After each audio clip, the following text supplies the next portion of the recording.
கிறிஸ்துவுக்குள் பிரியமானவர்களே, கர்த்தராகிய இயேசு கிறிஸ்துவின் நாமத்தில் உங்களுக்கு வாழ்த்தல் தெரிவித்துக் கொள்கிறேன். இந்த மாதத்தின் கடைசி நாளுகளும் அப்பா அழைத்து கொண்டு வந்திருக்கிறார். இந்த மாதம் முழுவதும் அப்பா பத்திரமா நடத்தி கொண்டு வந்தாங்க. நன்றி செலுத்துவோம். இன்னைக்கும் அப்பா நம்மளோடு கூட ஈடுபட்டு பேசுகிற வார்த்தை 2 நாளாகமும் 26ஆம் அதிகாரம் 5வது வசனம். 2 Chronicles 26:5. கர்த்தரை தேடின நாட்களில் தேவன் அவன் காரியங்களை வாய்க்க செய்தார். அல்லேலூயா. இந்த காலை நேரத்தில் அப்பா சொல்றாங்க, கர்த்தரை தேடின நாட்களில் அவனுடைய காரியங்கள் எல்லாவற்றையும் வாய்க்க செய்தார். நீங்க அப்பாவை தேடுகிற நாட்களில் உங்களுடைய எல்லா காரியங்களையும் வாய்க்க செய்வேன் என்று சொல்லுகிறார். நீங்க யாருக்கு காரியத்தை வாய்க்க பண்ணினார்? இன்னைக்கு 2 காரியத்தை குறித்து பார்க்க போறோம். ஒரே மனிதர் தான், ஒரே ராஜா தான். அவரை அப்பாவை தேடும் பொழுது என்ன நடந்தது, அப்பாவை தேடாமல் விட்ட பொழுது என்ன நடந்தது? இன்னைக்கு முழுவதுமாக நாம் இந்த 26ஆம் அதிகாரத்தில் தான் பார்க்க போகிறோம். சில வசனங்களை உங்களுக்கு நான் படித்து காண்பிக்கிறேன். நீங்கள் பொறுமையாக அப்புறம் முழுவதுமாக படித்து பாருங்க. 3வது வசனம், verse 3. உசியா ராஜாவாகிற போது, யார் அங்கே ராஜாவாகிறது? உசியா. என்ன வயதில் ஆகிறாரு? வயது 16. எத்தனை வருஷம் அரசாண்டாரு? 52 வருஷம் எருசலேமில் அரசாண்டார். ஆண்டவர் கிருபை பாருங்க, 16 வயசுல ராஜாவாயிட்டாரு. எத்தனை வருஷம்? 52 வருஷம் எருசலேம்ல அரசாண்டாரு. 4வது வசனம் பாருங்க, கர்த்தரின் பார்வைக்கு செம்மையானதை செய்தான். அப்பாவோட பார்வைக்கு அந்த உசியா ராஜா செம்மையானதை செய்தார். அடுத்து 5வது வசனம், தேவனுடைய தரிசனங்களில் புத்திமானா இருந்த சகரியா நாட்களிலே தேவனை தேட மனதிணங்கி இருந்தான். தேவனை தேடுகிறதுக்கு மனது இறங்கி இருந்தான். இன்னைக்கும் அப்பா இந்த காலை நேரத்தில் உங்களுக்கு காண்பிச்சு கொடுக்குறாங்க. அப்பாவை தேட மனதுள்ளவனா இருந்ததுனால, அப்பாவை தேடிக்கொண்டு இருந்ததுனால அந்த உசியா ராஜாவை எப்படி ஆசீர்வதித்தாராம்? வசனம் 6ல் பாருங்க, பெலிஸ்தரோடு கூட யுத்தம் பண்றான். காத் அலங்கத்தையும் எப்னேயின் அலங்கத்தையும் அஸ்தோத்தின் அலங்கத்தையும் இடித்து போட்டு அஸ்தோத் நாட்டிலுள்ளும் பெலிஸ்தருக்குள்ளும் பட்டணங்களை கட்டினான். பெலிஸ்தருக்குள்ளேயே போய் பட்டணத்தை கட்டுகிற அளவுக்கு அப்பா என்ன பண்ணாங்க? ஆசீர்வதிச்சாங்க. அப்பாவை தேடும் பொழுது பகைவருடைய கூடாரத்துக்குள்ளேயே போய் ஜெயம் எடுக்கிற வல்லமையை அப்பா தருவார். இன்னைக்கு உங்களுக்கு விரோதமா அநேகர் பேர் இருக்கலாம். அவங்க பாளையத்துக்குள்ளேயே போய் அவங்களை ஜெயித்துட்டு வருகிறதுக்கான கிருபையை தருவார். இதை எப்போ கொடுத்தார்? கர்த்தரை தேடுகிற நாட்களில. 7வது வசனம், பெலிஸ்தரையும் கூர்பாகில் குடியிருக்கிற அரபியரையும் மெக்கூனியரையும் வெல்ல. 3 பேர், பெலிஸ்தர், அரபியர், மெக்கூனியரை வெல்ல தேவன் அவனுக்கு துணை நின்றார். அல்லேலூயா, ஸ்தோத்திரம். அப்பாவை தேடும் பொழுது அப்பா சொல்றாங்க, நான் உங்களுக்கு துணை நிற்பேன். அது எவ்வளோ பெரிய ஆளா இருந்தாலும் அவர்களை ஜெயிக்கிறதற்கு அப்பா உங்களுக்கு என்ன பண்ணுவாங்களாம்? துணை நிற்பேன் என்று சொல்லுகிறார். அவர்கள் உங்களுக்கு விரோதமா எவ்வளவு பெரிய ராஜாவா இருந்தாலும் அவர்களை ஜெயிக்கிறதுக்கான கிருபைகளை தேவன் அளிப்பார். ஏன்னா அவங்க கூட இருக்கிறது மனுஷர், உங்க கூட இருக்கிறது அப்பா. அடுத்து பாருங்க 8வது வசனம், அவனுடைய கீர்த்தி எகிப்து எல்லை மட்டும் எட்டினது. அப்பா அவனுடைய பேரை உலகம் முழுவதும் என்ன பண்ணாங்க? பரவ செய்தாங்க. இன்னைக்கும் அப்பாவை தேடுகிற உங்களுக்கு உங்களுடைய பேரை இனத்தார் ஜனத்தார் மத்தியில எல்லாரும் முன்பாகவும் பரம்ப செய்வார். அவன் மிகவும் பலன் கொண்டான். இன்னைக்கு அநேகர் எனக்கு பலன் இல்லைன்னு சொல்றீங்க. அப்பா சொல்றாங்க, நீங்க அப்பாவை தேடினீங்கன்னா ஆட்டோமேட்டிக்கா உங்களுக்கு என்ன வரும்? பலன் வரும். 12ஆம் வசனம் பாருங்க, பராக்கிரமசாலியான வம்சத்தான் தொகை 2500 இருந்துச்சு. சத்துருக்கு விரோதமாக ராஜாவுக்கு துணை செய்யறதுக்கு எத்தனை பேர் இருந்தாங்களா? 3,07,500 பேரான சேனை இருந்தது. அப்ப அப்பாவை தேடுற நாட்டுல அவனை வர வர வர வர வர வர ஆண்டவர் உயர்த்தினார். இன்னைக்கு இந்த கால நேரத்தில் அப்பா சொல்றாங்க, நீங்க அப்பாவை தேடினீங்கன்னா வர வர வர வர உங்களை உயர்த்துவார்.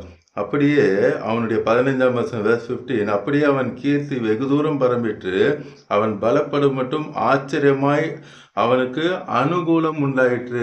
ஆச்சரியமாய் எல்லாம் அனுகூலம். இது எப்படி நடக்கணும் அவனுக்கே தெரியாது. ஆச்சரியமாய் அனுகூலமாயிற்று. இன்னைக்கு காலை நேரத்தில் அப்பா சொல்றாரு, நீங்க அப்பாவை தேடினீங்கன்னா நீங்களும் ஆச்சரியப்படுகிற அளவுக்கு உங்களுக்கு அனுகூலமான காரியத்தை செய்ய பண்ணுவோம். அதே ராஜா அப்பாவை தேடாம பின்மாற்றம் ஆகும்போது என்ன நடந்துச்சு பாருங்க. 16ஆம் வசனம், தனக்கு கேடுண்டாகும் மட்டும் அவனுடைய மனம் மேட்டிமையாகிடுச்சான். அந்த ஊசியா ராஜாவோட மனம் என்னாச்சு? மேட்டிமை. எல்லா ஆசீர்வாதமும் வந்த பிறகு என்ன பண்ணுவாங்க? அப்பாவை தேட மாட்டாங்க, பைபிள் படிக்க மாட்டாங்க, ஜெபம் பண்ண மாட்டாங்க, தாங்க பண்றது தான் கரெக்டுன்னு சொல்லுவாங்க. தன் தேவனாகிய கர்த்தருக்கு விரோதமா மீறுதல் செய்தாங்களாம்.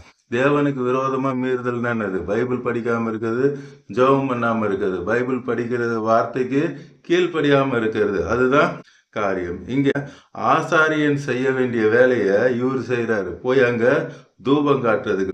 அந்த ஆசாரியன் அசரியா சொல்றாரு, இது நீங்க செய்யக்கூடாது, இது ஊழியக்காரர் தான் செய்யணும். அப்பா ஆசாரிய ஊழியத்தை ஏற்படுத்தினாங்க. அந்த ஆசாரிய ஊழியம் யாரு? கர்த்தருக்கு. அவங்க தான் செய்யணும், வேற யாரும் செய்யவே. ராஜாவா இருந்தாலும் செய்யக்கூடாது. இங்க துணிகரமா இந்த மனிதன் போய் நான் தான் செய்வேன் என்று சொல்லி போய் நிற்கிறான். 16ஆம் வசனம் பாருங்க. தூப பீடத்தின் மேல் தூபம் காட்ட கர்த்தருடைய ஆலயத்திற்குள் பிரவேசித்தான். தூபம் காட்டுறதுக்கு துணிகரமா பிரவேசிக்கிறாரு. ஆசாரியர் அதை செய்யக்கூடாதுன்றாங்க. அப்ப அவருக்கு கோபம் வருது.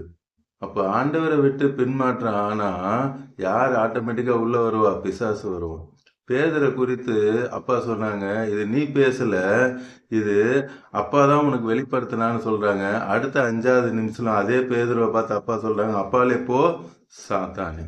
கர்த்தருடைய வார்த்தையை படிக்காம ஜெபம் பண்ணாம இருந்தா ஆட்டோமேட்டிக்கா யார் வருவா? பிசாசு வருவா. ஒரு நாளைக்கு குறைந்தபட்சம் 3 அதிகாரமாவது பைபிளை படிக்கணும். படிக்கும் பொழுதுதான் அப்பா என்ன செய்வாங்க? உங்களுக்கு துணையா இருப்பாங்க. 19ஆம் வசனம், அந்த ராஜாவுக்கு கோபம் அந்த தூப கலசத்தை எடுத்துட்டு நிற்கும் பொழுது அவனுடைய நெற்றியில் குஷ்டரோகம் வந்தது. 21ஆம் வசனம், verse 21, ராஜாவாகிய உசியா தன் மரண நாள் மட்டும் குஷ்டரோகியா இருந்தான். சாகிற வரைக்கும் குஷ்டரோகியாக இருந்தான். கடைசியில் அவன் செத்ததுக்கு அப்புறம் பாருங்க 23ல ராஜாவை புதைக்கிற இடத்துல புதைக்கலங்க. ராஜாக்களை அடக்கம் பண்ணுகிற இடத்திற்கு அருகான நிலத்திலே அவனை அடக்கம் பண்ணாங்க. ராஜாவை அடக்கம் பண்ற இடத்துல கூட பண்ணல. அப்பாவை தேடின நாட்கள்ல அப்பா அவனை பீக்கில கொண்டு போய் வச்சாங்க. அப்பாவை தேடாத நாட்கள்ல பிசாசு அவன் வாழ்க்கையை நாசம் பண்ணிட்டான்.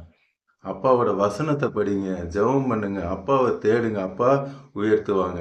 அவன் மட்டும் அப்பா கிட்ட மன்னிப்பு கேட்டிருந்தானா, அப்பா தாவீது மன்னிப்பு கேட்கும்பொழுது தாவீதை அப்பா மன்னித்தாங்க. அதே போல இவன் கேட்டுதான் மன்னித்து இருப்பாங்க. யோவான் 1ஆம் அதிகாரம் 12ஆம் வசனம், அவருடைய நாமத்தின் மேல் விசுவாசம் உள்ளவர்களாய் அவரை ஏற்றுக்கொண்டவர்கள் எத்தனை பேர்களோ அத்தனை பேர்களும் தேவனுடைய பிள்ளைகளாகும்படி அவர்களுக்கு அதிகாரம் கொடுக்கிறார். இன்னைக்கு அப்பா இந்த காலை நேரத்துல சொல்றாங்க, நீங்க என்ன தப்பு பண்ணியிருந்தாலும் சரி, அப்பா கிட்ட மனம் திரும்பி, அப்பா என்னை மன்னிங்க, உங்களுக்கு விரோதமா நான் பாவம் செய்யறேன், பைபிள் படிக்காதது பாவம் தான், ஜெபம் பண்ணாத பாவம் தான், என்னை மன்னிங்கன்னு சொல்லி மனம் திரும்பும் பொழுது அப்பா உங்களை அவர் ரத்தத்தினால கழுவி சுத்திகரிக்க வல்லமை உடையவராக இருக்கிறார். உசியா ராஜாவுக்காக அப்பா சிலுவையில மறிக்கல, உங்களுக்காகவும் எனக்காக தான் என்ன பண்ணாங்க? அப்பா கல்வாரி சிலுவையில மறித்தாங்க. இப்பொழுதும் நம் கண்களை மூடி கல்வாரி சிலுவையை நோக்கி பார்க்கலாமா? அன்பின் பரலோக தகப்பனே, இந்த காலை நேரத்தில் நம்முடைய பிள்ளைகளோடு கூட பேசுனீங்கப்பா. அப்பாவை தேடும்போது என்ன ஆசீர்வாதம் வந்தது? உலகத்திலே நம்பர் 1ஆக அப்பா மாற்றினாங்க. அப்பாவை தேடாத பொழுது பிசாசு அவனுடைய வாழ்க்கையை எப்படி சின்ன பின்னமாக்கி மறித்த பிணம் கூட அவங்க ராஜாக்கள் கல்லறையில் வைக்காம வேற இடத்துல வைக்கிற போல ஆனது. இன்னைக்கும் பார்த்து கொண்டிருக்கிற கோடிக்கணக்கான மக்கள் மனதில் நீங்க பேசி வைக்கீங்கப்பா. அதுல இப்பொழுது அநேகர் ஒப்பு கொடுக்குறாங்க, எனக்கு ஏசப்பா தான் வேணும், நான் இனி பைபிள் கண்டிப்பா படிப்பேன், ஜெபம் பண்ணுவேன், ஒரு பொருத்தனை செய்யறாங்கப்பா. Thank you Jesus. சிலர் அழுது ஒப்பு கொடுக்குறாங்க, அப்பா உங்க மனசை நான் துக்கப்படுத்தி இருந்தா என்னை மன்னிங்கன்னு என்று சொல்லி அநேகர் அழுது ஒப்பு கொடுக்குறாங்கப்பா.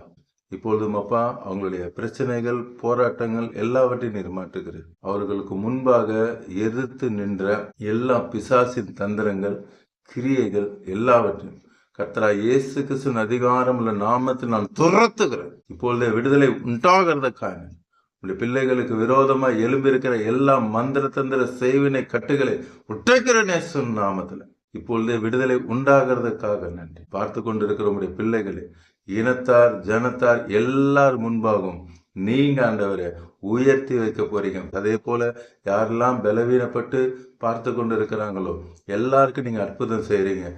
ஐசியூல இருந்து பார்த்து கொண்டிருக்கிற பிள்ளைகளை நீங்க இப்பொழுதே உங்களுடைய தெய்வீக சுகம் இறங்கி கொண்டிருக்கிறதுக்காக ஸ்தோத்திரம். அநேகர் சாட்சி சொல்றாங்கப்பா, ஏசப்பா எனக்கு அற்புதம் செய்து நார்மல் வார்டுக்கு கொண்டு வந்ததுக்காக ஏசப்பாக்கு நன்றி என்று சொல்லி அநேகர் சாட்சி சொல்லுறாங்க. மரித்தோர் உயிரோடு எழும்புகிற அந்த உயிர்த்தெழுதலின் வல்லமை இறங்குகிறதற்காக, குருடர்கள் பார்க்கிறதற்காய் ஸ்தோத்திரம், செவிடர்கள் கேட்கிறதற்காய் ஸ்தோத்திரம், முடவர்கள் நடக்கிறதற்காய் ஸ்தோத்திரம், இப்பொழுதே திமிர்வாதக்காரர்களை சொஸ்தமாக்குகிறதற்காய் நன்றி தகப்பனே. குழந்தை இல்லாமல் பார்த்து கொண்டிருக்கிற பிள்ளைகளே உடைய தழும்புள்ள கரம் கர்ப்பத்தை தொட்டு குழந்தை பாக்கியத்தை நீர் கொடுக்கிறீரப்பா. வீடு இல்லாதவர்களுக்கு சொந்த வீட்டை நீர் கொடுக்கிறீர் தகப்பனே.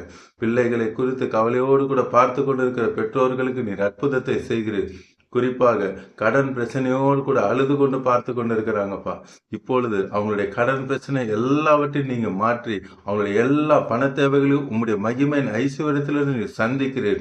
இன்றோடு அந்த கடன் பிரச்சனை ஒரு முடிவுக்கு நீர் வர வைக்கிறதற்காக திருமணமாகவில்லையே என்று சொல்லி மனவேதனையோடு கூட பார்த்து கொண்டு இருக்காங்கப்பா. சீக்கிரத்துல மனிதன் தனிமையா இருப்பது நல்லதல்ல, ஏற்ற துணையை உண்டாக்குவேன் என்று சொல்லி உங்களுடைய பிள்ளைகளுக்கு ஏற்ற துணையை நீர் உண்டாக்கி ஆசீர்வதிக்கிறீரப்பா. வருகிற நாட்கள்ல அவள் திருமணத்தை நீரே அப்பா முன்னே நின்று நடத்தி வைக்க போகிறதுக்காக ஸ்தோத்திரம்.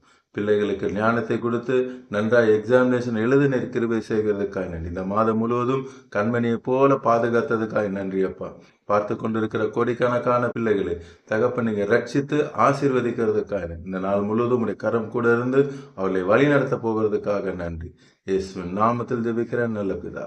ஆமென், ஆமென். தொடர்ந்து பாருங்க, அப்போட வார்த்தையை கேளுங்க, அநேகருக்கு ஷேர் பண்ணுங்க. எல்லோரும் ரட்சிக்கப்படட்டும், ஆசீர்வதிக்கப்படட்டும். God bless you. Praise the Lord.